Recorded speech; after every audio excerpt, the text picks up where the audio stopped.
Muy buenas noches, mi nombre es Darío Ramírez. Como cada semana me da gusto tenerlos aquí en Megáfono para revisar los temas de libertad de expresión y libertad de prensa en nuestro país.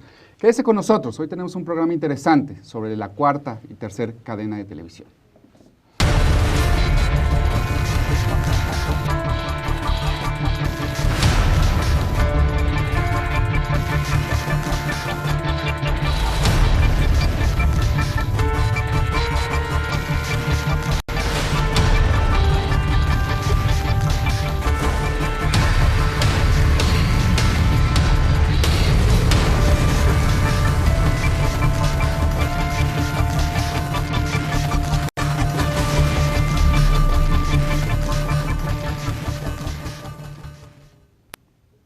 Muchas veces en este espacio hemos revisado y analizado cómo trabaja el mecanismo de protección para periodistas y defensores de derechos humanos. Hemos criticado en el último informe, esta vez censura, sobre el presupuesto que tiene, los miembros del Consejo y muchas de las medidas que ha tomado para pseudoproteger o simular la protección de varios periodistas y defensores de derechos humanos. Hoy les quiero presentar el caso de Jade Ramírez. Es una de las consejeras representantes de la sociedad civil desde el ámbito del periodismo que trabaja y ha trabajado durante los últimos 2 años en el mecanismo de protección a periodistas. Recibe amenazas durante los últimos meses y el mecanismo de protección a periodistas donde ella trabaja, donde da, digamos, su tiempo, sigue sin darle ninguna medida de protección a pesar de los pedidos reiterados de Jade Ramírez. Quiero dejarles con un video para que ustedes puedan conocer el caso de Jade y después podemos analizarlo. En el mes de marzo, la periodista y consejera del Mecanismo para la Protección de Personas Defensoras de Derechos Humanos y Periodistas, Jade Ramírez, ha sufrido diversas agresiones que ponen en manifiesto un peligro real e inminente a su integridad física. El 15 de marzo, forzaron la cerradura de su casa, estando ella dentro. 2 días después, tocaron el timbre de su residencia. Al salir, dentro de su buzón encontró un sobre amarillo dirigido a ella, en donde se le pedía información relacionada con sus actividades profesionales y una fotografía de su rostro cortada en 9 piezas, que al unirlas dejaban ver una perforación a la altura del cráneo. Artículo 19 corrobora que estas acciones son parte de una larga lista de agresiones que ha sufrido la periodista desde 2014, año en el que ha sido hostigada de diversas maneras, ya sea mediante el uso indebido de su correo electrónico, llamadas sin respuesta, personas preguntando por ella en su domicilio particular y a colegas cercanos a ella. En dichos actos de hostigamiento, es recurrente la petición de información que maneja en su labor cotidiana como periodista y consejera del mecanismo. En 2014, Artículo 19 documentó 63 agresiones contra mujeres periodistas, de las cuales 48% fueron cometidas por funcionarios. Jade Ramírez realiza una actividad continua de toma de decisiones alrededor de la obligación del Estado mexicano de proteger a quienes defienden y ejercen la libertad de expresión. En esta labor se ha desempeñado de manera crítica, señalando las deficiencias del mecanismo de protección, así como la impunidad constante con la que se mantienen las agresiones a las personas que ejercen el periodismo.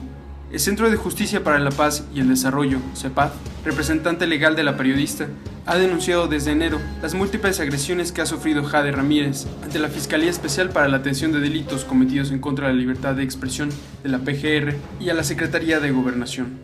Sin embargo, hasta el momento, no se ha implementado ninguna medida adecuada.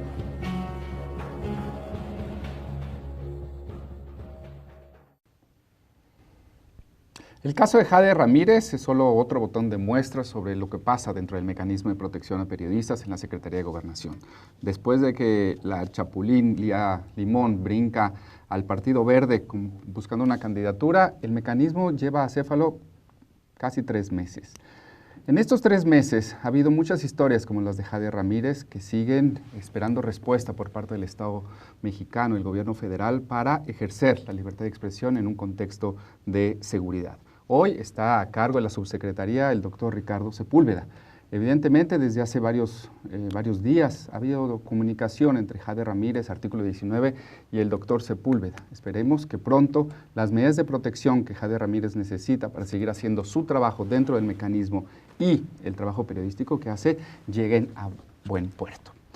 Muy bien, ahora sí vamos a comenzar con este programa que me parece interesante, me parece importante discutirlo sobre las licitaciones de la televisión abierta que hemos, de la cual tuvimos información en las últimas semanas. Y para ello tengo a dos yo diría dos personajes, ¿no? Vamos a ver. Son dos personajes interesantes, conocedores, con larga trayectoria. Uno de ellos, y después del plantón que nos dejó hace un rato, es Moni de Swan. Y sigue doliendo. ¿No? Sigue doliendo. Cuando era funcionario público, ¿no? Vamos a recordar. No, es un gran amigo, es una broma.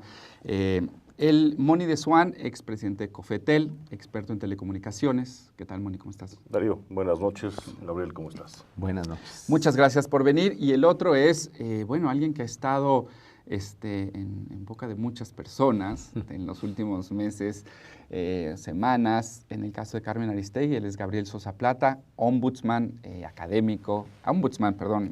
ojalá de la CNDH, pero no, habrá que ir aclarando en estos momentos, ombudsman de MBS, ¿no? Para la barra de noticias, y evidentemente experto también en telecomunicaciones. Gracias. Oigan, Darío. pues son dos, como decía, creo que dos personajes muy aptos para podernos explicar los pormenores, y no solo de las licitaciones de la televisión abierta, sino cómo está el espectro en materia de frecuencias, en materia de otros temas que tienen que ver con la alocación de frecuencias, el uso, y que tienen que ver con derechos humanos como la pluralidad, la diversidad de contenidos, etc. Entonces, yo comenzaría, Moni, si tú nos puedes, digamos, desde se empezaba a hablar de las licitaciones de la televisión abierta, cuando tú estabas, desde hace mucho, pero fue un tema durante la COFETEL. ¿Qué está pasando en las últimas semanas con estos del Grupo Imagen y Radio Centro? ¿Qué ganaron y por qué, digamos, tanta disparidad en los precios, en la estrategia? ¿Qué se está buscando? Es decir, ¿ganamos? ¿Es un triunfo para la audiencia? Sin duda, yo no tengo la menor duda. Es decir, podríamos hablar en términos de suficiencia. ¿Es suficiente? No. ¿Es un éxito? Yo creo que sí, es una buena nota para escribir a casa. El hecho de que, como dices, no con mi llegada, Darío, es decir, fue una promesa de campaña de Felipe Calderón, fue una promesa durante su gestión del presidente Vicente Fox, y como país me parece que es un poco vergonzoso que hayamos tenido que mandatarnos a nosotros mismos mediante la Constitución llevar a cabo una licitación de televisión. Es decir, yo no veo en la Constitución un mandato de liciten espectro para telefonía móvil o telefonía fija, que es básicamente lo mismo, ¿no? Yo creo que eso de alguna manera O sea, ¿crees que es como exagerado? No, fue necesario. Fue necesario. Dada el sometimiento de la clase política de este país a las televisoras. Es básicamente lo que ocurre, que es una nota, me parece, de vergüenza. Pero bueno, dicho esto, me parece que hemos atestiguado la conclusión de un proceso exitoso a medias, y francamente podríamos vivirlo así, ¿no? 50%. El Instituto Federal de Telecomunicaciones puso a disposición del mercado 246 frecuencias divididas en dos cadenas de televisión, cada una de 123 frecuencias, en un proceso me parece muy largo, que alargó artificialmente ante la ausencia de una ley secundaria. Es decir, cuando por fin sale el programa licitatorio por parte del instituto, no tiene ley. Son de las cosas que hay que empezar un poco a recuperar para ver dónde podemos, en todo caso, si se puede, establecer la responsabilidad de lo sucedido con Grupo Radio Centro. Pero cuando el instituto se ve obligado por Constitución a lanzar el programa licitatorio, no tiene ley secundaria. O se interpreta la Constitución. Deriva el mandato de la Constitución, pero pues imagínate la cantidad de incertidumbre que eso genera entre los participantes. Entonces, son condiciones distintas que tienen que alargar un poco el periodo, mucho los periodos o las etapas licitatorias, para esperar la ley, para esperar el avance de la transición a la televisión digital terrestre. En fin, no quiero aquí enfocarme demasiado en los temas técnicos, pero finalmente llegamos a lo que ocurre hace un par de semanas, en donde anuncia el fallo. Quedan solo 2 competidores de 9 que originalmente se inscribieron. Es decir, podría haberse acomodado uno para una de los paquetes de 123 frecuencias y el otro para otros, lo que básicamente hace el instituto. Dice, bueno, uno de los competidores, Cadena 3, ha ofertado 1.800 millones de pesos y por lo tanto se le adjudica una de las cadenas, y el otro de los grupos, Grupo Radio Centro, ha ofertado 3.058 millones de pesos y se le adjudica la segunda. Tienen 30 días por bases de licitación para hacer el pago correspondiente. Cadena 3 me parece de manera muy seria, muy responsable y mandando un mensaje muy fuerte, acude rápidamente a cubrir sus 1,800 y nos quedamos a la espera de Grupo Radio Centro, que después de 30 días nos enteramos que no tiene el dinero para pagarlo y pagará una garantía de seriedad de 415 millones de pesos. Y creo que lo más importante sí es ver qué pasó, porque hay aprendizajes que creo que el instituto tiene que retomar, pero sobre todo ver hacia futuro, qué tiene que pasar ahora para que podamos cerrar el capítulo de un país que ha sido incapaz de promover pluralidad en televisión abierta y que por fin da un primer paso importante. Gabriel, tú llevas también trabajando estos temas. A mí, tal vez primero conocer quiénes eran los 9, o sea, qué grupos, quiénes estaban interesados y por qué acabamos con 2 que claramente son cercanos a una línea, digamos, editorial, a una línea política. Creo que ese es un primer punto, si esta apertura fue verdaderamente apertura o de repente, pues la gente, los verdaderos, los voy a poner así, verdaderos competidores, es decir, alguien que podría hacer algo diferente en muchos sentidos, lo trato de poner, pero ¿quiénes estaban? Pues mira, se habló de varios empresarios. Por ejemplo, uno de los más destacados que se mencionó en este listado previo era el empresario minero Germán Larrea, uno de los multimillonarios que tenemos aquí en nuestro país. E incluso yo decía que si era sano para el país que un empresario de los más ricos de México también tuviera medios de comunicación, cadenas de televisión. Pues dado que ahora uno de los planteamientos que se están haciendo a nivel internacional es si realmente los medios de comunicación están respondiendo a los intereses de la sociedad o a los intereses empresariales y políticos, ¿no? Es un debate muy intenso porque está perdiendo el periodismo y está perdiendo la sociedad justo por estos intereses creados, ¿no? Entonces, es lo mismo que ahora vemos con Olegario Vázquez Raña, digo, eso es lo que podría pasar. ¿Qué ha implicado, por ejemplo, en términos de pluralidad y diversidad Cadena 3 o Excelsior Televisión comparado con lo que tenemos actualmente de Televisa y Televisión Azteca? Digo, evidentemente sí hay algunos columnistas, sí hay algunos articulistas, probablemente han hecho algunos reportajes interesantes, pero creo que no vemos algo tan diferente a lo que ya teníamos. Bueno, también se hablaba del dueño del periódico El Financiero, ¿cómo se llama, Moni? Manuel, se me fue el nombre. Arroyo, exactamente, que pues también ha sido un empresario, sobre todo de medios, ¿no? Ya en los últimos años, de infraestructura, exactamente. Sí, compró el periódico El Financiero. Sí, pero contrató a Pablo Iriardo. O sea, no, comprar un periódico para tirarlo a la basura, así no se puede. Claro, no, pues bueno, él era uno de los postores también más importantes, se dijo en su momento. Bueno, también estaba Mario Vázquez Raña. Sabemos la historia de Mario Vázquez Raña, El Sol de México, lo que antes fue la cadena García Balseca, una cadena de periódicos, la más importante, por cierto, de México y de América Latina, con muchos periódicos, Los Soles, pues de México, con una línea muy afín al PRI, particularmente. Entonces, es decir, muy tibio, el muy afín es como muy tibio. Si hacemos una revisión de todos los que estaban participando, creo que realmente ninguno de ellos podríamos decir que iba a tener una diferencia a lo que ya tenemos actualmente. Pero siempre queda el beneficio de la duda, y de ahí de que incluso nos hayamos lamentado algunos, y yo lo digo muy abiertamente, de que no haya ganado Francisco Aguirre, no obstante el episodio de Gutiérrez Vivó, no obstante el episodio de Bernardo Barranco, pero al menos vemos en algunas de sus estaciones de contenidos, programación hablada, ciertos programas que uno podría tener esperanza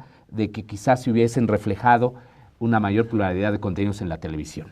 Yo digo, coincido plenamente, tu pregunta lleva jiribilla, es decir, ya trae un poco la respuesta implícita, y creo que la forma de evaluar lo que acabamos de ver es con respecto a las expectativas que teníamos desde un principio. Es decir, si realmente al publicarse dos cadenas nacionales esperábamos trastocar por completo el mercado de televisión abierta, pues nos sentiremos defraudados.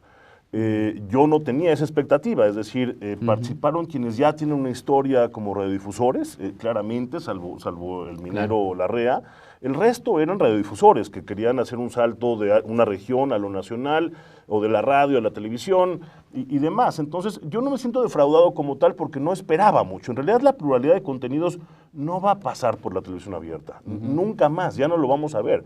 Va a pasar por medios como este, precisamente. Por Y sobre todo, perdón por interrumpirte, porque en la propia ley pues no se impusieron obligaciones de, por ejemplo, de producción nacional independiente, ¿no? ¿Qué hubiera sido la diferencia para los ganadores? Y no, porque también ahí, por ejemplo, no sé cómo andemos de tiempo, pero también ahí, por ejemplo, el tema era qué podías imponerle en materia de contenidos a los nuevos concesionarios que no tienen los anteriores. Ah, no, claro, pero la cosa era imponérselos a todos, pero ¿no? Este es un buen tema. Vamos, les dije que iba a ser muy, muy interesante el programa. Quédese con nosotros, estamos con Moni Swan y Gabriel Sosa Plata hablando sobre televisión abierta. Quédese, regresamos.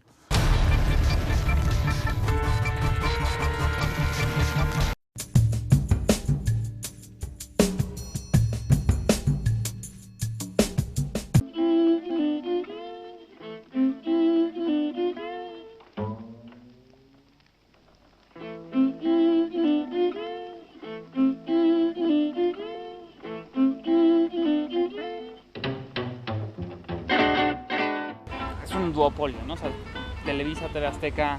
Pura televisión basura. La verdad yo no creo en los medios de comunicación nacionales, la cadena nacional. Están totalmente invadidos de por ejemplo, los políticos. Lo que quieren que sepa se sabe, lo que no. No muestran contenidos ricos y diversos y entonces, pues precisamente por eso siento que están orientados a lo que ellos quieren mostrar nada más y no lo que realmente le puede interesar a la población en general, ¿no? Están manipulados hasta los noticieros, todos los reporteros ya están comprados por algún partido político. Todo lo que pasa en televisión es mentira. Hay que decir la verdad. ¿Rompeviento? Rompeviento. ¿Rompe qué? Es algo que transgrede, ¿no? Romper esquemas, ¿no? Ir a la contra.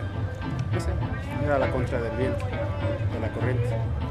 Pues es que hay muchos significados, ¿no? Puede ser pues, rompevientos, pues... Es aire en movimiento.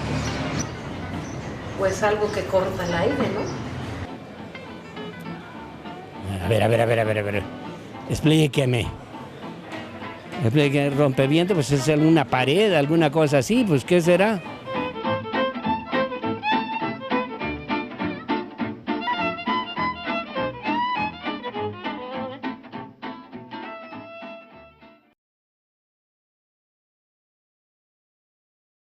Resistencia es miedo, ¿sí? Y cuando se está parado aquí y se sale y están ustedes mirando, todo el mundo siente miedo, es inevitable. Lo que hay que hacer es ser real con lo que siento. Si siento miedo, siento miedo. No voy a fingir que no siento miedo. Eso es lo que hacen los malos actores, fingen. Fingir es una cosa, actuar es otra.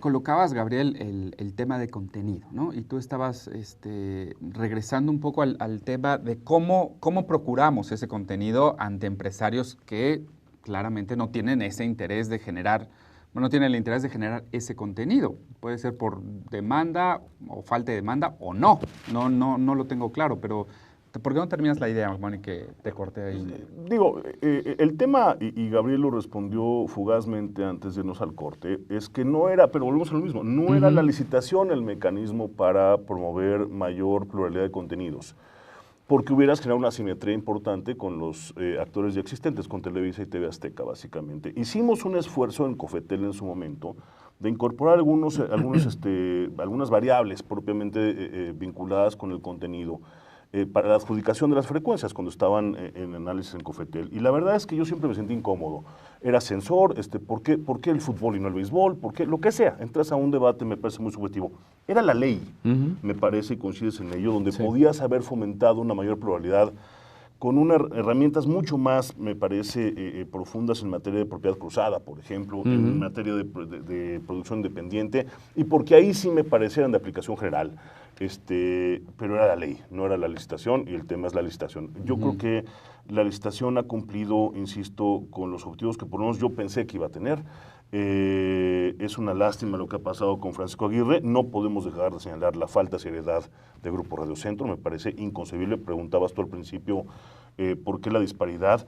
Porque los actores hacen una evaluación radicalmente distinta del bien, pero lo que haces finalmente como Estado es preguntarle al mercado cuánto crees que vale este bien. Ahora, hay respuestas como cualquier pregunta, pues unas muy serias y unas muy alocadas. Creo que el Grupo Radio Centro ha pasado por un proceso de muy mal asesoramiento financiero.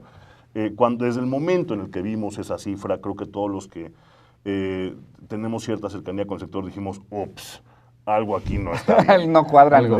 Algo falló, sin ni siquiera conocer la propuesta de Cadena 13. Es muy fácil juzgar en retrospectiva, no hay que decirlo también, pero yo francamente hubiera ofrecido algunos millones de pesos más por encima del precio mínimo de referencia, no mucho más, porque también hay que hablar del futuro de la televisión abierta, pero creo que eso da para otro programa. No, sí, por supuesto. Y creo que Francisco Aguirre nos debe una explicación. Digo, porque hay una expectativa, o había mucha expectativa respecto de su participación, para saber qué es lo que pasó durante este tránsito, porque incluso se ha hablado, pero son meramente rumores, de que recibió presiones, de que lo asesoraron malintencionalmente, de que quizás se filtró la posibilidad de que había un dato, ¿no?, de por dónde iban el resto de los empresarios, en fin, digo. Pero tendría que dar su versión, creo que nos la debe, ¿No es la ha muy dicho importante. Radio No. Solo Ahora, no llegó a pagar.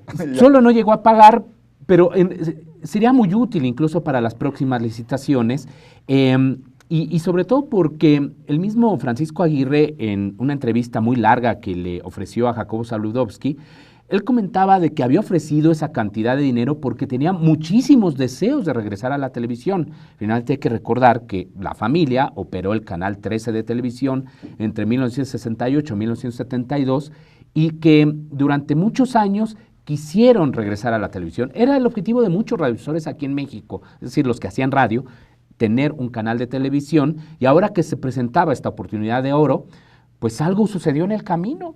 Es decir, ¿por qué finalmente no pudo concretar este objetivo?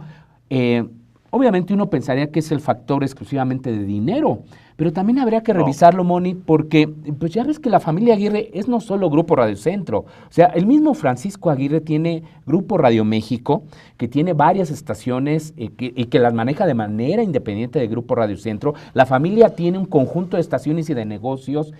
Aparte, pues digo, son sujetos de crédito, son empresarios con mucho abolengo, mucha experiencia, pero no sé. No solo eso, es decir, la oferta económica que se hace en un proceso licitatorio no representa más que un porcentaje menor de la operación de un canal de televisión. Por operación dices como poner el negocio. Desde el despliegue de redes, que cuesta entre 1,500 y 2,000 millones de pesos, nada más desplegar tu infraestructura para la transmisión, como la producción de contenidos, que si tú replicas, y es lo que va a suceder, me parece, una parrilla similar a la de Canal 2 o Canal 13, estás hablando de otros 1,500, 2,000 millones de pesos adicionales anuales. Entonces, en realidad creo que no solo no tuvo el dinero ahorita, sino que no lo tenía a futuro, me parece. Es decir, yo creo que le corresponde a él y no a nosotros inventar aquí una respuesta. Sí nos debe una explicación a los mexicanos, porque era un proceso histórico, porque había que tomarlo con seriedad.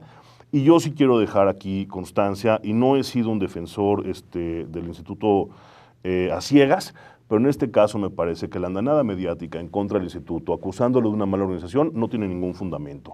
Y tiene sobre todo muchos intereses escondidos de quien no quiere que el segundo esfuerzo salga bien, o quien no quiere que, por ejemplo, las medidas asimétricas que se le pueden imponer a Televisa en los próximos meses salgan bien. Deslegitimar al órgano regulador de este país para que los actos futuros es una práctica común, claro, bastante común y vivida por algunos de nosotros en esta mesa. Pero es decir, sí quiero decir, me parece que el trabajo del instituto ha sido prácticamente impecable, hay ciertas cosas que yo criticaría, dadas las circunstancias en las cuales operó. Y hay que reconocérselo, como cuando no ha ocurrido, he sido el primero, y Gabriel también, en criticarlo, ¿no? Pero me parece que sí es momento de que nosotros o los medios independientes salgamos ahora sí en defensa de la institución, exigiéndole, eso sí, que el siguiente proceso recupere las lecciones aprendidas y quizá haga algunas modificaciones en las bases y pensemos ya tal vez en televisiones regionales. ¿Y por qué etcétera. estamos seguros que va a haber otra? No estamos seguros. No sabemos. Eso es una decisión que deberá tomar este instituto. ¿Técnicamente da el espectro para tener otra? Pues sí, por supuesto. Claro. Se ha hablado en los últimos días de cadenas regionales, por ejemplo, o incluso de licitar canales, pues, locales exclusivamente. Digo, hay plazas, por ejemplo, podríamos decir que muy apetecibles, como aquí queda libre un canal en el Distrito Federal, quedó libre en Guadalajara, en Monterrey, en las ciudades fronterizas. Es decir, las principales ciudades están canales disponibles y lo lamentable es que al no operarlos ahora Francisco Aguirre, Grupo Radio Centro, pues mientras tanto permanece ocioso ese espectro. Y coincido con la posición de Moni. Realmente los bulearon y les crearon hasta bots al Instituto Federal de Telecomunicaciones y al mismo Grupo Radio Centro. Alguien quería que no llegara también Grupo Radio Centro porque fue realmente interesantísimo cómo en la última semana los bots estuvieron operando diciendo ya se vence el plazo, pero todo con la misma frase, ¿no? Y ya lo hemos visto en diferentes episodios. Pero ¿de qué manera presionan en este caso? Si Era para el instituto, pero si Francisco Aguirre no previó eso, hay que decirle que fue profundamente ingenuo. Es decir, todos sabíamos que en el proceso los actores participantes iban a ser atacados por los actores existentes. Así es. Si esa es la razón por la cual Francisco dijo, uy, no, mejor no me presento, pues es una burla. Y denota una ingenuidad monstruosa, me parece. Volviendo al tema del espectro, Darío, si quieres rápidamente, no hay más espectro para televisión abierta, en tanto no transitemos a la televisión digital. Una vez que transitemos a la televisión digital, tendremos ahí sí, o recuperaremos una cantidad monstruosa de espectro que está hoy en día en los canales espejo de las televisoras existentes, o bien como guardabandas. Pero hoy en día, supongamos que no transitáramos a la televisión digital terrestre, que tenemos que hacerlo por mandato constitucional, ya no tendremos más frecuencias, salvo las 123 que hemos mencionado. O sea, también la Constitución te dice que tenemos que ir a la televisión digital. Digital, claro. Bueno, se establece la fecha del apagón analógico. Bendita sea la Constitución, porque otro de los temas en donde no ha sido posible avanzar, salvo que la Constitución lo mandate, y a veces ni así, ¿verdad? Oye, a ver, ya hablando de la Constitución, y sé que voy a hacer un paréntesis, regresar un poco a la parte de contenido, porque está el caso Argentina, ¿no? Y viendo dónde, si de la Constitución, de la ley secundaria, o de dónde podemos, como audiencia, también, digamos, presionar, presumir que por ahí puede haber alguien que proponga, que promueva pluralidad, diversidad, contenidos independientes, nacionales, no sé. Argentina tiene pues una historia en eso. Los relatores salieron a toquetearse absolutamente una vez que salió esa ley. ¿Qué ha sido de esa ley? Y si es algo, digamos, un camino transitable para México y recomendable para nosotros. Pues bueno, obviamente la ley argentina, la ley de servicios audiovisuales o de comunicación audiovisual, es muy compleja, tiene muchas aristas, pero bueno, tiene dos ejes fundamentales, uno que es acotar a los monopolios. Grupo Clarín ha tenido ya la orden de desinvertir, es decir, tendrá que vender algunas de sus subsidiarias, algunas de sus empresas. Lo sigue litigando, obviamente, esto no se ha logrado todavía en términos eficaces desmembrar al Grupo Clarín, y el otro era fomentar la pluralidad y diversidad de contenidos. Entonces sí, aquí sí, a diferencia de lo que ha sucedido en México y lo que ha pasado en otros países, es de que sí se han venido otorgando frecuencias tanto de radio como de televisión a sindicatos, a organismos de la sociedad o a organizaciones de la sociedad. El mismo gobierno ha venido operando, ha habido un impulso muy interesante a la producción nacional independiente. Por ejemplo, en el tema de lo que son contenidos infantiles, programación infantil, los argentinos han hecho cosas maravillosas, tienen 2 o 3 canales infantiles, cosa que, por ejemplo, aquí en México no tenemos. O sea, el único que existe es el 11.2 en digital, pero no tenemos una programación infantil. Por cierto, eso fue uno de los estudios que hizo recientemente y que hemos festejado mucho el Instituto Federal de Telecomunicaciones, en donde se plantea cómo es de que aquí en México tenemos una enorme población infantil, pero no hay programación destinada para ellos,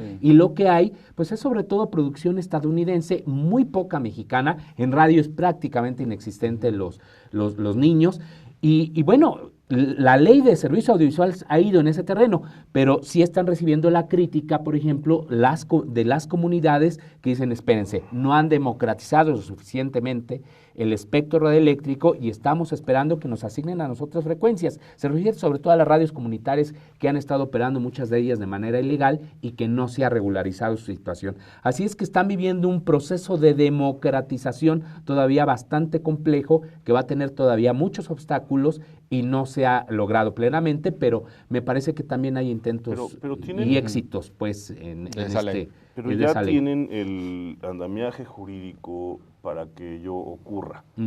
Nosotros ni eso. Yo creo que el mundo se divide entre aquellos que apoyan la ley secundaria, la ley federal de radio y televisión, perdón, de comunicaciones y radiodifusión, y aquellos que nos hemos opuesto señalando cualquier cantidad de temas que quedaron o abiertamente bloqueados o abiertamente ignorados. Y todos los temas que acaba de tocar Gabriel, todos son quizá el conjunto de temas que nos ha llevado a varios a oponernos a la Ley Federal de Telecomunicaciones y Radiodifusión, señalando, a ver, no hay instrumentos o facultades... Perdón, oponiéndose, ¿dónde? ¿En el Congreso, en iniciativas, en la discusión? En su momento hasta amparos presentamos, ¿no? Pero así nos fue en el Poder Judicial.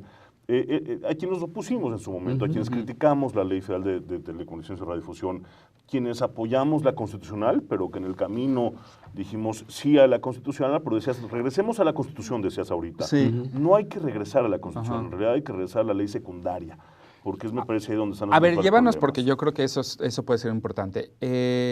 Muestra músculo el presidente reformador, manda esa iniciativa, ¿sabes? Y la reforma constitucional, digamos, todo mundo volteamos y decimos, ok, bueno, ahí va. ¿Qué pasa de ahí a lo que acabamos? ¿Por qué estos amparos? Porque creo que también eso puede explicar mucho los claroscuros, los grises, ¿no? Explica mucho, insisto, al no tener una ley, ahorita entramos, pero al no tener esta ley que hubiéramos todos querido, empezamos a exigirle actos administrativos como una licitación de televisión que resuelva temas que no le compete resolver. Ese es el problema, me parece. En todo caso, ¿qué sucede? ¿Qué pasa? Pasa un año, y no es poca cosa decir esto, porque creo que uno de los graves errores del Pacto por México y de quienes de alguna manera participamos en ese proceso, porque yo todavía era presidente de COFETEL, fue no haber sacado al mismo tiempo la reforma constitucional y la ley secundaria. ¿Pero por qué no salió la ley secundaria? Porque pensamos que el ánimo reformista, no solo el presidente Darío, de la clase política, la responsabilidad no solo es de Peña Nieto, por favor, era un poquito, iba a durar un poquito más de 2 días, ¿no? El tema es que sale la Constitución y bueno, pues empiezan las llamadas de Chapultepec 18 y de la Jusco de, oye, mi hermano, viene la elección en fulano municipio, y se desbarata el pacto, y lo que hace es un chorreadero en la ley secundaria de favores muy claramente principalmente vinculados, insisto, con temas de radiodifusión. Aplaudimos, me parece, todas las medidas que se imponen ahí a los preponderantes o al preponderante en telecomunicaciones, todas, salvo un par, yo me separo en la tarifa gratuita de interconexión, un tema muy, muy técnico que creo que tendría que ser el instituto, pero el 9 transitorio, propiedad cruzada. Explícale cuál es el 9 transitorio, digo, porque antes Televisa, ¿no? Y Cablecom. El 9 transitorio es una joya de artículo que dice, a ver, vamos a establecer un nuevo instituto todopoderoso, independiente. Autónomo, porque aquí todo es autónomo. Con unos notables que pasaron y fueron examinados, ¿no? Sacaron 100 algunos de ellos, ¿no? No sé, yo no, sin duda. Yo nunca saco 100, pero bueno, vamos a establecer ese instituto, pero le ponemos un artículo en ley que diga, pero estos temas no te puedes meter, no te puedes ni asomar, no puedes ni opinar. Y básicamente tienen que ver con cualquier tipo de compras que alguien que se dedique a la televisión, pero que no sea preponderante, quiera hacer en televisión de cable y pueda adquirir todas las compañías de televisión de cable que quiera sin que tú puedas opinar. Es decir, de radiodifusión a telecomunicaciones. Básicamente es lo que dice ese artículo en el transitorio, y es lo que de alguna manera explica por qué Televisa, después de la ley, ha aumentado su participación de mercado en televisión de cable de alrededor de 60%, 70%. De paga, ¿no? En general, satélite y cable. Es decir, pero como esos hay miles, es decir, no es tampoco el tema del 9 transitorio, es el ejemplo más claro, pero insisto, una muy pobre definición de concesiones sociales, una muy pobre definición de cómo se distribuye el espectro precisamente para radios comunitarias o para televisión comunitaria, una muy pobre o pobres facultades en materia de propiedad cruzada, de propiedad independiente. Es decir, hay faltantes por todos lados en la ley. Y lo que yo creo, lo que mucho lamento, es que creo que perdimos una oportunidad histórica para de verdad atrevernos como país a poner ese tipo de temas en el debate público. Pero también es muy común en este país, ¿no? Creamos el ombudsman y acaba siendo lo que es, el IFE. ¿Te refieres al de la Comisión Nacional de Derechos Humanos, sí, verdad? no, al ombudsman del MBS. Ese es un gran tipo, ¿me entiendes? Es un gran tipo. Pero yo regresaría a tratar de no concluir, sino bajarlo un poquito. Gabriel, ¿qué tendríamos que hacer? Es decir, voluntad política, estoy de acuerdo, ¿no? Ese es lo más, digamos, lo más sencillo, que no existe, como bien lo acaba de señalar. Sí, menos ahorita. ¿no? Menos ahorita. Pero, ¿cómo podríamos buscar mecanismos para, no sé, ser medios públicos verdaderamente, y todos este intento desde el Estado de no regular contenidos, sino crear diversos contenidos que representen intereses en la audiencia. ¿Crees que se pueda? Porque yo lo que veo que todas las explicaciones que ustedes dan es que es muy trunco el proceso. Es decir, ya no tenemos la ley secundaria, ya salió mal. La digitalización, bueno, quién sabe, el apagón, que sí, que si no, lo quita. No veo ninguna estrategia verdaderamente de telecomunicaciones que busque esa transición. Sí la hay. A ver tú. No, bueno, si te refieres sobre todo a esta posibilidad de que tengamos más medios sociales, una mayor también pluralidad en este sentido, en el escenario comunicacional. No estoy abogando por ellos. Tal vez no haya, como decía Moni, tal vez no hay mercado, pues ¿para qué nos preocupamos por eso? Pero bueno, finalmente... ¿se tiene o no que impulsar esas Lo cosas? que se ha planteado a nivel internacional son 3 modelos de radiodifusión o de comunicación, que es el comercial, pues empresarial, el público, el de los medios públicos y el de los medios sociales. Entonces, de hecho, en la Constitución y en la propia ley está también ese esquema. Pero como bien dice Moni, se establecieron ciertas dificultades como para que se pueda desarrollar particularmente este tercer sector, que es el de los medios comunitarios. Aquí incluso nos reunimos tuvimos un programa, ¿te acuerdas cuando vino Javier Corral y la presidenta de Amarca aquí en México? Que se hablaba de las dificultades ya desde lo que existía entonces. Ahora el Instituto Federal de Telecomunicaciones está planteando unos lineamientos pues para este rubro de pasar de las concesiones, como estaban en la antigua ley, a lo que son las concesiones de uso público, las concesiones de uso social, en fin, pero para transitar finalmente a un esquema democratizador, pues yo sinceramente lo veo complicado. Porque el gran problema que enfrentan muchas de estas organizaciones, y lo vemos con las radios comunitarias, es la falta de recursos. Por ejemplo, ahorita se está debatiendo, les corresponde un 1% del gasto de comunicación social a los medios comunitarios indígenas, ¿no? El 1% por ley. A nivel de gasto federal, estamos hablando, si comentábamos la vez pasada, son 5,000 millones de pesos al año. Les corresponden 50 millones de pesos, que para los actuales medios comunitarios es muchísimo dinero. Y lo sujeta a la autoridad local o federal, porque básicamente todo su financiamiento depende de quien tendrían que analizar, criticar o investigar. Pero también es el 1% de gasto estatal y de gasto municipal, ahí es el asta, ¿no? Pero en el gasto federal es el 1%. Bueno, hay financiamiento, claro, los amarras si tú quieres al gasto de comunicación, sea lo que tú quieras, pero van a tener recursos. Es una burla. Lo que sucedió en la ley secundaria en esa materia es una burla. Sí, ellos incluso no querían los recursos del gobierno, o sea, las radios comunitarias decían, déjenos comercializar un porcentaje mínimo, pero denos la oportunidad, porque es una manera de fomentar también aquí el desarrollo económico local de la comunidad, para que se incentive. Pues, yo sigo teniendo preguntas de por qué tanta animadversión a este tipo de medios, ¿no?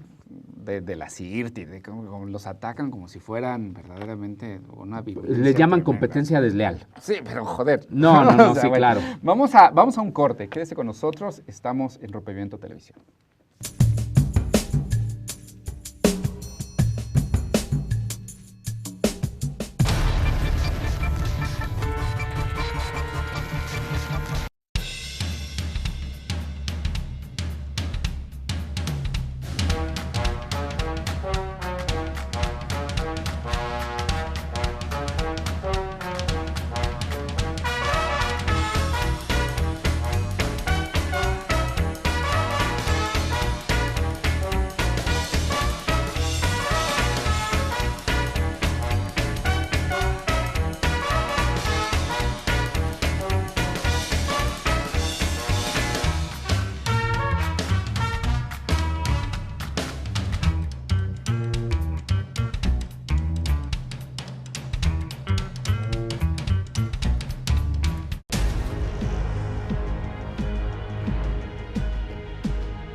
tenemos, Moni, tú creo que con mucha claridad dijiste, no, a ver si hay una estrategia a futuro. Y dice que sí hay futuro, y dice que hay, pues. A ver, quiero escuchar a Moni, mira, lo me tiene parece en su gen, es esperanzador.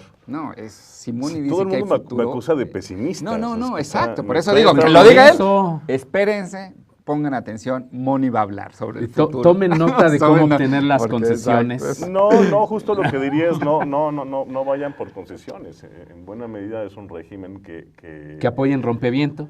No, pero es un régimen que finalmente tiene una relación muy cercana con el gobierno y con los vaivenes políticos y demás. Creo que hay que apostarle por los espacios más independientes y no podemos olvidar, Darío, que la ley tenía varias estrategias. Ya hablamos de un instituto o un regulador muy fuerte, ya hablamos de medidas regulatorias. ¿Y crees que es fuerte? Híjole, yo quedaría por haber tenido ¿Ah, sí? una 10ª parte de esas facultades. No, bueno, cuando las leo casi me dan ganas de llorar, ¿no? ¿Qué hubiera hecho con esta, no? Sí. Pero no, el tema es básicamente un regulador fuerte, sin dejar de pensar que la fortaleza también deviene de las personas, ¿no? Claro, o sea, las instituciones siguen siendo personas. Segundo punto, digamos, una serie de imposiciones regulatorias, preponderancia, desagregación del público legal. Y el tercer eje, muy importante de la reforma, que es donde está el futuro, por lo menos yo siempre lo entendí así, es la infraestructura. Y la infraestructura básicamente asociada a banda ancha. Y espacios como básicamente. ¿Cómo hacemos para que la banda ancha llegue a 100% de la población? ¿Cómo hacemos para que uno decida qué sube y qué baja del Internet? Pues hay que hablar con Alejandra Lagunes, ¿no? No, hay que hablar con el secretario de Comercio y Transportes. Mónica Aspe. Con Mónica sí hay que hablar, porque Mónica tiene una estrategia social muy interesante, pero que no basta, sino va acompañada, por ejemplo, con la red compartida, con la red troncal, con estos dos grandes mecanismos que van a permitir o que teóricamente deberían de permitir que en los próximos 10 años se masificara el uso de banda ancha.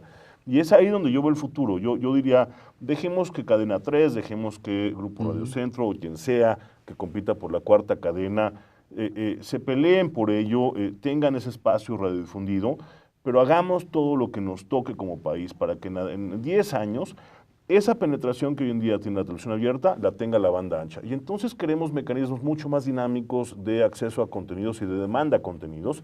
Y creo que ese es el futuro al que este país tendría que apostarle decididamente. O sea, ni siquiera la digitalización. La digitalización también, porque va acompañada, pero ¿qué pasa con la digitalización? La digitalización va a liberarte una serie de espectro, que me parece que es ahí donde tenemos que hacer mucho énfasis en que ese espectro que se libere tendría que ir a radios comunitarias, a televisiones comunitarias y demás. Es decir, lo que se ha recuperado de la transición, pero la verdad es que la transición tiene un impacto sobre todo de liberación de bandas para banda ancha. Es decir, la banda 700 y la banda 600 serían liberadas mediante esta transición y esas dos bandas son fundamentales para la propagación y para la masificación de banda ancha. Pero esa es la apuesta. Entonces, básicamente decir, ahí sí, como en el caso argentino, me parece que ya tenemos el andamiaje legal necesario para que ocurra, porque están mandatadas las dos redes, la troncal y la compartida en la Constitución. Lo triste y lo lamentable, en todo caso, es la ejecución de las redes. O sea, hay que ejecutar esos proyectos.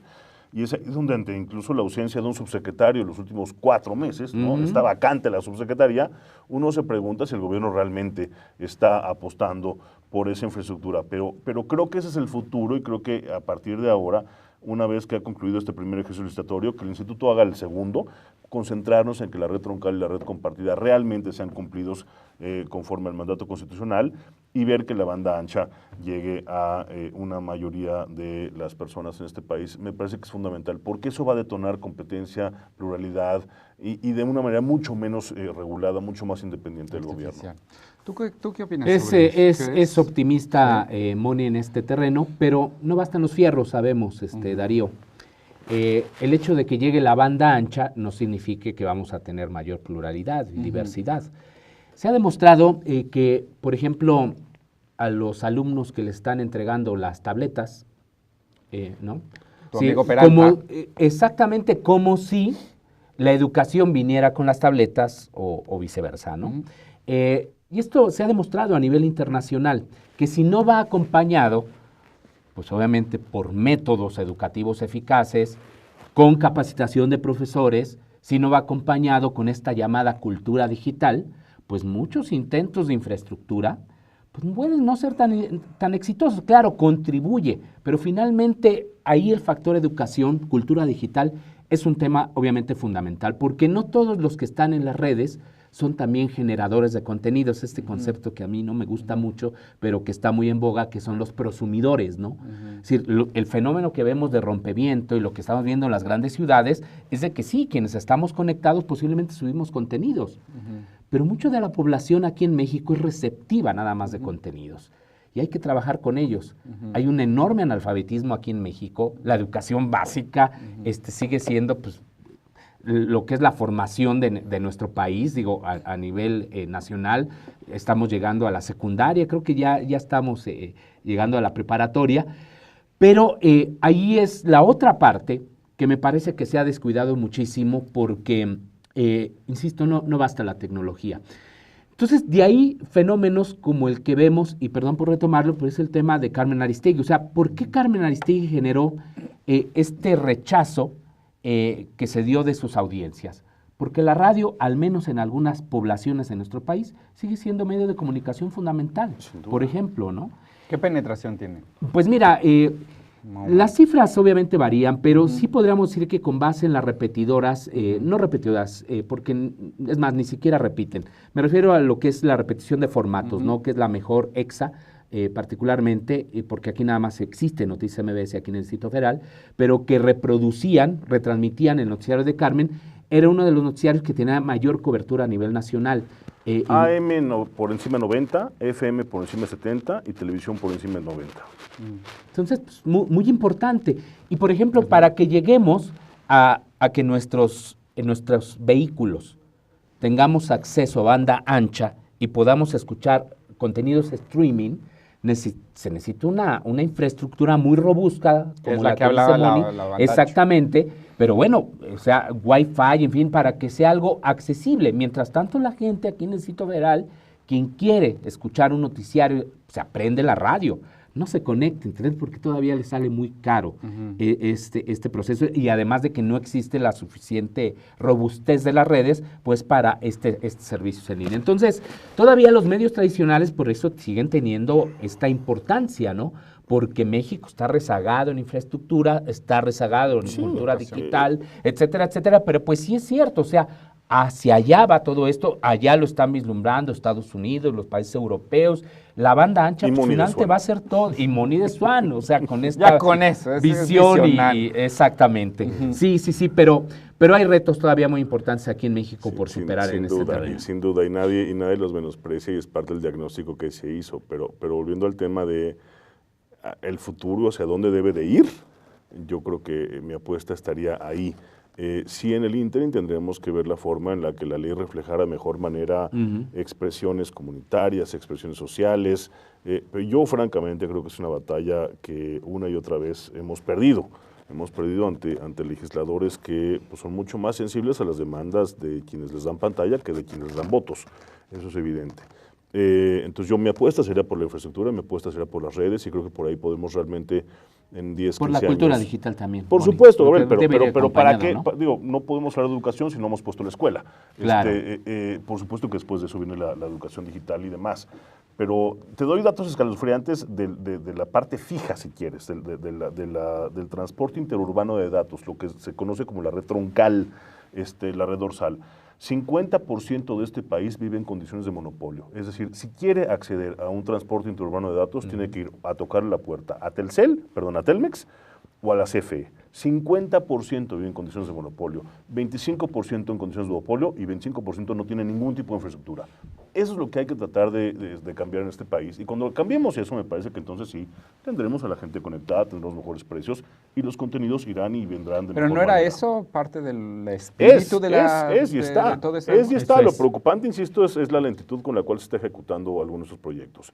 Y es ahí donde tendremos que poner, me parece, la atención, o que, digo, una parte se concentre, en efecto, en buscar espacios comunitarios.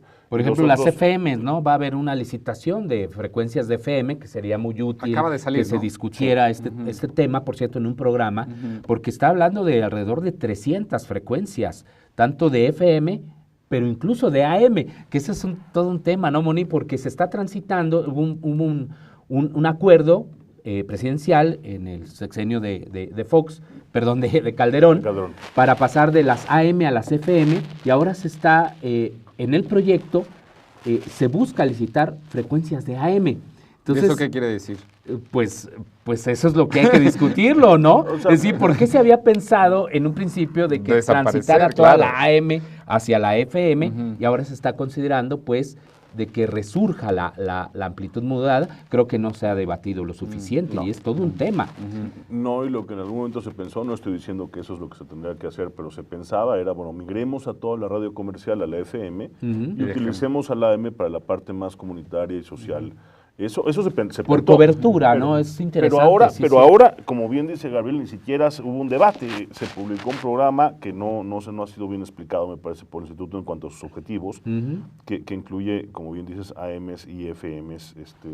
Claro. Y ahora, incluso varias de estas, una cantidad no tan importante, pero sí una cantidad, si no mal recuerdo, creo que eran unas 40, 50 estaciones o frecuencias, serían destinadas para uso social. Es decir, ahí es donde estarían las comunidades en posibilidades de tener sus estaciones de radio, ¿no? Pero entonces, por lo que estabas tú diciendo, y tal vez con eso podemos ir cerrando, es que el espíritu de la reforma constitucional, el desbarajuste, o ya más, digamos, la política real de la ley secundaria, seguimos.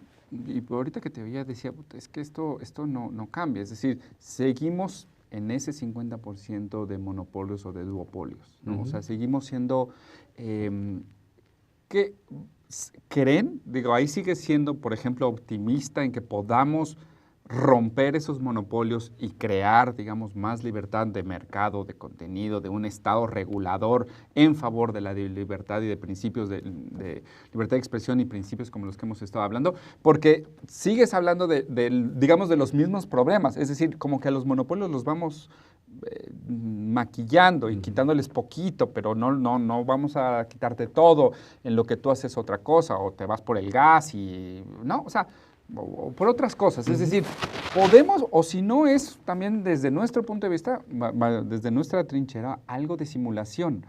Yo creo que, Darío, no son blancos y negros, es decir, hay varios grises y habría que verlo por segmentos tal vez. Yo creo que en televisión abierta básicamente lo que hay es lo que vamos a tener por el resto de nuestra existencia, es decir, 3 o 4 cadenas haciendo lo mismo.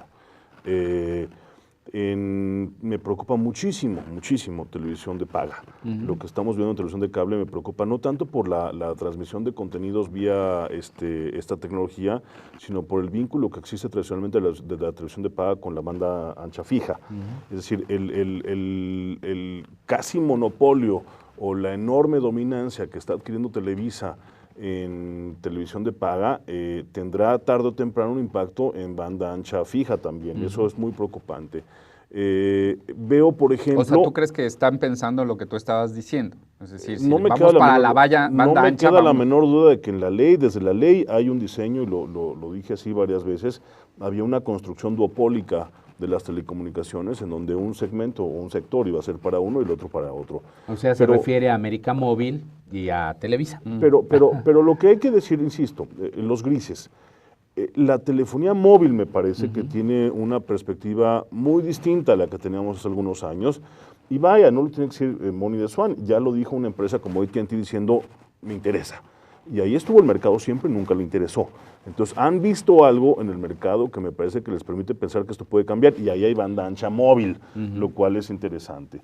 Es decir, yo creo que hay segmentos que van bien, hay segmentos que hay que apretar todavía. Yo no podría hacer una conclusión de estamos igual, estamos peor. Creo que estamos sin duda mejor de lo que estábamos cuando estaba la COFETEL. Me parece que hoy tenemos un marco jurídico mucho más novedoso y más garantista en ese sentido. Pero, insisto, por segmentos hay cosas que me parece que nos permiten ser muy optimistas y otras que nos permiten... O sea, en telefonía móvil, ¿crees que podemos Yo no tengo la menor duda que tenemos hoy en día, vamos a tener un mucho mejor servicio de telefonía móvil a partir de la ley, principalmente. En cadenas abiertas también. En televisión vamos a tener un mejor escenario, no radicalmente distinto, pero un mejor escenario. En términos de oferta, no quiere decir que eso vaya... Por lo menos ya López va a poder saltar de un lado para otro y quizás un poco más independiente, no lo sabemos, pero incluso ese tipo de cosas, esas dinámicas de saltar de una una cadena a otra de los propios periodistas, me parece que puede darnos, insisto, una perspectiva distinta. Pero estamos mejor, quieras o no, 3 es mejor que 2 y 4 sería mejor que 2. Insisto, ¿en qué estamos peor en televisión de paga, particularmente en cable? Satelital me parece que vamos más o menos bien, pero en cable vamos muy mal, me parece. Y ha anunciado ya el instituto una investigación en materia de dominancia en televisión de cable en contra de Televisa. Hay que ponerle muchísima atención porque ahí sí nos jugamos, de verdad, la última carta como Estado y como país para ponerle un alto a Televisa en su crecimiento de televisión Y esta libertad de la banda ancha, de todo lo que iban ustedes hablando, ¿quiénes serían los principales bateadores? Es decir, seguimos hablando de Televisa a través de toda esta estrategia y América Móvil. Pues pueden ser todos los participantes del mercado de las telecomunicaciones. El esquema que se planteó, esto de la red troncal que nos ha estado hablando Moni y de la otra red, que es finalmente es la de Espectro, es para pues justo que el Estado pues tenga una mayor regulación en este terreno y no pertenezcan estas redes a un solo empresario, sino que sean utilizadas por todos, que creo que ahí fue una visión pues mucho más democrática. El secreto es que son de acceso universal y compartidas. Esas son las palabras clave de estas redes. Así es. No se van a adjudicar a los mismos de siempre, sino que se mantienen en una condición en donde tú podrías incluso comprarles capacidad, acceder y transmitir rompeviento cuando tú quisieras. De ahí que lo han combatido pues algunos de estos intereses, justamente porque ellos quisieran haber explotado estas redes, pues imagínate lo que hubiera implicado en términos económicos. Pero ahí y demás. Está, todavía no se la llevan todo. Sí, claro, pero es lo que está, es un fenómeno mundial. Es decir, las redes pertenecen a grandes conglomerados, pero lo que está dentro de las redes, que son finalmente los contenidos, esto que está transmitiendo ahora por internet, pues esa es la riqueza, finalmente, esa es la manera en cómo también se puede democratizar los contenidos. Eso pues lo tendremos que discutir en el siguiente programa. Así es. Al cual le vas a dedicar a las redes de telecomunicaciones. Y otro a la radio, sería muy importante lo que va a pasar. En fin, si quieres delineamos ya ahorita la agenda y la anunciamos al público. Pues, tenemos un nuevo programa, Rompimiento 2.0. No, o bueno, telecomunicaciones y libertad de expresión. Rompe Telecom. Oye, Moni de Swan, muchísimas gracias. Sí quedaron muchos temas y vamos ojalá podamos, también nos propongan y con mucho gusto abrimos este programa. Gabriel Sosa Plata. Contrario. Nos quedó todo el amparo de Aristegui. Sí, carajo, sí, pero bueno, lo podemos recuperar, si no, recupéralo en tu próximo programa. Lo vamos a hacer, pero bueno, y felicidades por el trabajo que estás haciendo. Muchas gracias, ¿no? Muchas gracias. Pues muchas gracias a los dos, muchísimas gracias a ustedes por sintonizar Megáfono aquí en Rompimiento Televisión. Nos vemos la próxima semana. Hasta pronto. Noches.